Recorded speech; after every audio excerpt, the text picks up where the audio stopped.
আসসালামু আলাইকুম রহমতুল্লাহ। 5 প্রকার মানুষ এরকম আছে যাদের প্রতি আল্লাহ রাব্বুল আলামিন রাগান্বিত থাকেন, যাদেরকে আল্লাহ রাব্বুল আলামিন ভালোবাসেন না, যাদের প্রতি আল্লাহ রাব্বুল আলামিনের সবসময় লানত অভিশাপ নাজিল হতে থাকে। সেই 5 প্রকারের মধ্যে এক প্রকার হলো অত্যাচারী শাসক, যারা সাধারণ দুর্বল জনগণের উপর অত্যাচার করে, নির্যাতন করেন। আল্লাহ রাব্বুল আলামিন তাদের প্রতি রাগান্বিত থাকেন।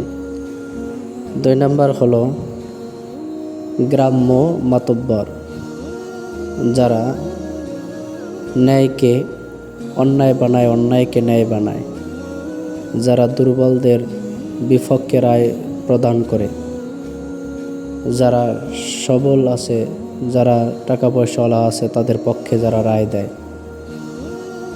এদের প্রতি আল্লাহ রাব্বুল আলামিন রাগান্বিত থাকেন। 3 নম্বর হলো গৃহকর্তা। আল্লাহ রাব্বুল আলামিন ওই গৃহকর্তার প্রতি রাগান্বিত থাকেন যারা তাদের ছেলে সন্তানদেরকে ইবাদতের আদেশ করে না, যারা তাদের ছেলে সন্তানদেরকে নামাজের আদেশ করে না, যারা তাদের ছেলে সন্তানদেরকে মদ জুয়া অন্যায় থেকে বিরত থাকে না, এদের প্রতি আল্লাহ রাব্বুল আলামিন রাগান্বিত থাকেন।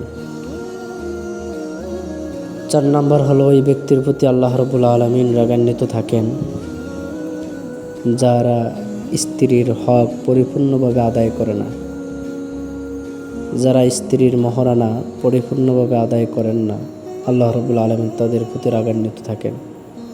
5 নম্বর হলো ওই ব্যক্তির প্রতি আল্লাহ তাআলা রাগান্বিত থাকেন যে ব্যক্তি শ্রমিকের মাধ্যমে কাজ করাইয়া শ্রমিককে তার পরিপূর্ণ মজুরি প্রদান না করে, এদের প্রতি আল্লাহ তাআলা রাগান্বিত থাকেন।